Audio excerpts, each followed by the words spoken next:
Oke teman-teman, Assalamualaikum warahmatullahi wabarakatuh. Selamat datang di channel Dong Animation. Apa kabar kalian hari ini? Kami doakan semoga dalam keadaan sehat dan bahagia selalu.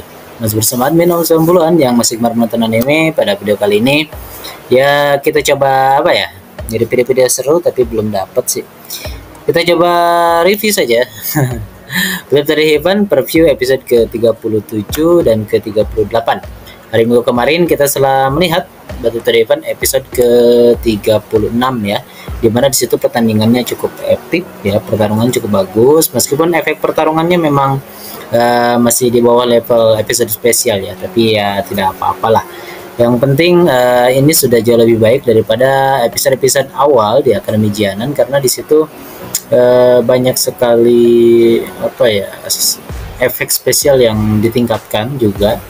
Terus ya dari segi pertarungan memang segi level pertarungannya sudah ada level di atas Dou King ya, jadi pertarungan di atas Dou King sekarang udah level Douzong juga sudah muncul, apalagi baru penampilan tetua emas dan tetua perak ya, itu pasti keren banget menurut admin ya. Bagaimana menurut kalian? Oke, dan seperti biasa jika satu episode telah muncul maka akan ada preview dari 2 episode mendatang ya, yaitu episode ke-37 dan ke-38. Apa saja yang terjadi di episode 37 dan 38? Tentu saja kelanjutan dari 36 kemarin. Kemarin di episode 36 ditutup dengan Van Lau ya, ketua atau tetua pemimpin dari sekte darah yang menyadari bahwa pembunuh anaknya yaitu Van Ling adalah Xiaoyan, karena Xiaoyan menampilkan api birunya ya. Ya, Xiaoyan bagaimanapun awalnya tidak ingin ikut terlibat pertarungan karena dia ingin sebagai penonton saja yang mengambil keuntungan, tapi karena dia bertahan dari efek serangan pertarungan Douzong, maka dia bertahan dengan menggunakan api biru sebagai apa? Sebagai armornya, armor perlindungan dari efek pertarungan ya. Dan itu terlihat dari Van Lau, maka Van Lau langsung mengejar Xiaoyan dan dia benar-benar mengabaikan perintah dari Han Feng untuk menjaga beberapa tetua dari Akademi Dalam dan mengejar Xiaoyan. Tapi ya untungnya teman Xiaoyan yaitu Lin Xiuya, Liu Qing dan juga yang pertama Zian muncul di sana. Oke, dan apa saja yang akan terjadi di episode ke-37 dan 38? Kita sudah dapat previewnya, mari kita tonton bareng-bareng. Oke, di sini admin sudah punya preview episode 37 dan 38. Kita coba play dulu sampai ujung ya, baru kita bahas ya apa yang ada di dalamnya. Oke.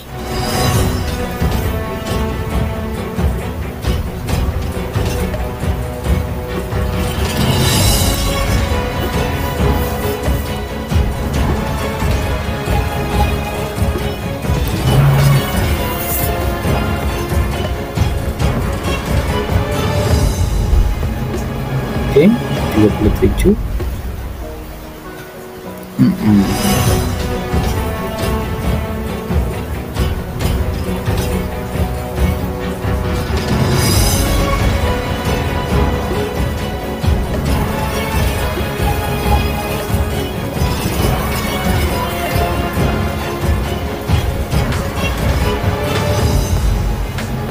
Oke,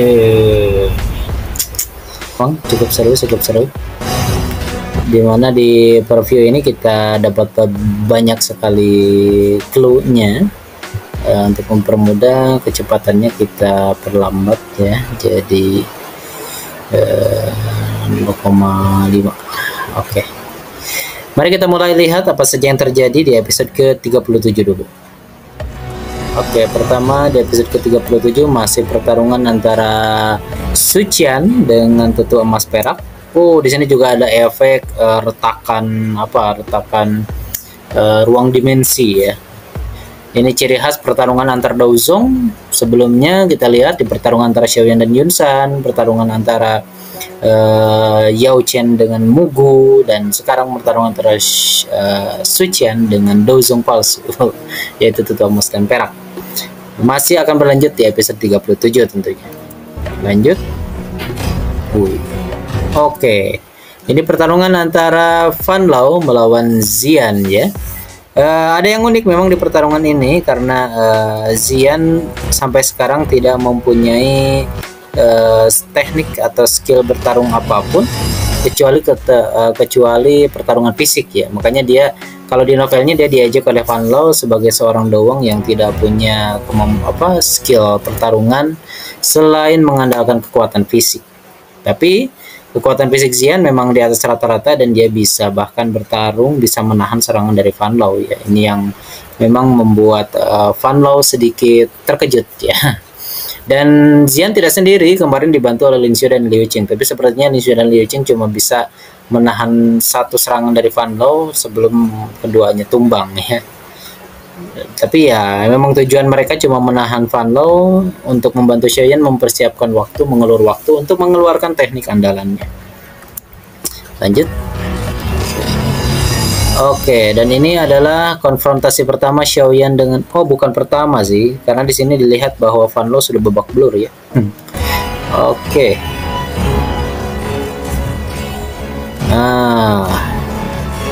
Masih pertarungan Van Lau dengan Xiaoyan. Di sini Fahrenheit Flame mencoba untuk keluar lagi. Ya.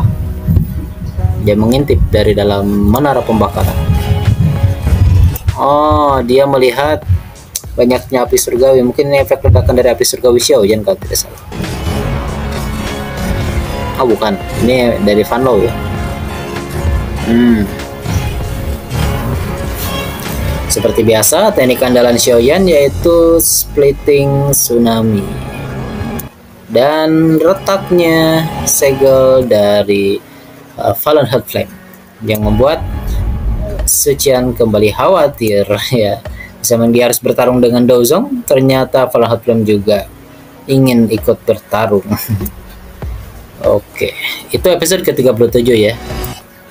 Oke, kemungkinan ini adalah scene akhir dari episode ke-37 karena tentu saja banyak pertarungan di awal. Tapi ini sudah masuk episode 38 dan di sini diperlihatkan bahwa tetua sudah berkumpul untuk memperbaiki segel ya. Nah, tapi sepertinya Fahrenheit Flame tetap bisa keluar ya, bebas. Ada yang menarik di sini, ada yang menarik. Lihat, kita kembali sedikit di mana Fahrenheit Flame sudah keluar dan dia mengejar sesuatu. Oh iya, ini Fahrenheit Flame kayaknya mengejar rombongan dari Han Feng ini. Apakah Fahrenheit Flame mengejar Han Feng karena Han Feng mempunyai api Fahrenheit Flame? Di novelnya sih seperti itu. Kita lihat. Semua dari Black Corner menjaga. Ya, tetua emas dan perak dan juga beberapa orang dari Black Corner juga mendapatkan serangan ya.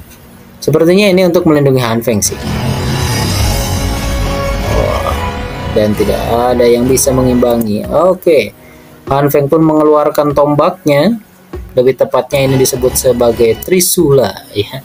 Mengingat Solen kemarin ya, Trisula Tangsan sebagai dewa laut. Dan memang api surgawi milik Han Feng ini juga berhubungan dengan laut, makanya disebut sebagai jantung laut ya, Sea Heart Flame ya. Maka tentu saja Trisula ini berkaitan dengan kekuatan Han Feng ya. Oke, lanjut. Sepertinya Han Feng terjebak ya, dia dikelilingi ada api Fahrenheit Flame. Ya, memang sepertinya dia ditargetkan oleh Fahrenheit Flame pertama kali. Lalu setelah Han Feng, Xiaoyan juga ditahan oleh Fahrenheit Flame. Nah, di sini ada yang unik di mana Xiaoyan mengeluarkan pertama kalinya dia membuat sebuah tombak. Untuk apa fungsinya? Kalau di novel diceritakan bahwa tombak ini digunakan oleh Xiaoyan untuk melukai Fahrenheit Flame, dan cukup menarik memang karena Xiaoyan saat ini sudah bisa memprediksi tubuh asli dari Fahrenheit Flame. Jadi tubuh asli dari sebuah api surgawi itu ada yang disebut sebagai inti api di dalamnya. Seperti dulu waktu Xiaoyan ingin mendapatkan api gesentrik hijau kan, dia mengambil satu titik yang paling kecil di dalam api itu yang menjadi intinya supaya bisa dia telan. Dan Fahrenheit Flame juga sama seperti itu. Dia mempunyai inti tubuh. Ketika inti tubuh itu dapat dilukai, maka tentu saja dia bisa ditaklukkan. Dan sepertinya Xiaoyan akan melakukan hal itu. Nah, ya benar sekali ya. Ini sesuai dengan novel ya. Dan jika memang ini akhir dari episode ke-38, maka kita bisa perhitungkan bahwa di episode ke-39 kemungkinan setelah api Fallenheart Flame berhasil dilukai oleh Xiaoyan, maka akan lalu muncul pertarungan antara Xiaoyan dan Han Feng, di mana Han Feng juga melihat Xiaoyan bisa mengalahkan api Fallenheart, dan itu adalah kesempatan dia untuk bisa mendapatkan api tersebut. Tapi tentu saja di sana ada Xiaoyan, jadi akan terjadi battle antara Xiaoyan dan Han Feng, dan seperti yang kita tahu bahwa mulai dari situ Han Feng akan menyadari bahwa Xiaoyan adalah adik seperguruannya, karena ada Yellow di dalam tubuh Xiaoyan dan Xiaoyan mengeluarkan api putih. Inilah uniknya novel memang. Bukan spoiler sih, memang spoiler sih. Disebut spoiler juga teman-teman sudah pada tahu ya, dari novelnya. Jadi yang kita tunggu dari versi animasinya adalah pengembangan cerita. Seperti kemarin Tetua Emas dan Perak fusion menjadi satu, itu adalah salah satu hal baru atau ide baru yang ditampilkan oleh versi animasinya, dan ini yang admin tunggu sebetulnya. Jadi bukan ke plot aslinya langsung sih, admin mencari beberapa plot tambahan atau original yang bisa lebih mengeksplor cerita, mengembangkan cerita supaya jadi lebih baik ya. Dan itu yang admin nikmati, karena versi novelnya tentu teman-teman sudah pada tahu ya. Oke teman-teman, itulah episode ke-37 dan 38. Bagaimana menurut kalian? Ya, kita harapkan bahwa di episode 37 mendatang banyak kejutan yang akan datang, dan juga jika ada beberapa animasi yang menurut kalian menarik, kalian bisa komen di bawah untuk kita review sama-sama ya. Beberapa animasi seru juga ada sih, seperti kemarin memang banyak sekali animasi favorit yang ujungnya mengecewakan juga, seperti Yuan Long ya, belum admin bahas karena memang endingnya juga sangat sangat mengecewakan sih menurut admin. Dan juga ada beberapa animasi lain yang baru yang muncul saat ini dan belum admin bikin ulasannya. Mungkin kedepannya kita akan bikin ulasan seperti itu. Oke teman-teman, bagaimana menurut pendapat kalian tentang episode 37 dan 38 mendatang? Apa yang kalian tunggu dari dua episode ini? Dan tentu saja kemunculan Medusa tidak akan lama lagi, mungkin di hitungan 41 atau 42 yang mungkin dia akan muncul. Oke, jangan ragu-ragu, silahkan tulis di kolom komentar untuk diskusi. Kita akan ketemu lagi di video menarik selanjutnya. Terima kasih sudah menonton. Wassalamualaikum warahmatullahi wabarakatuh. See you next time.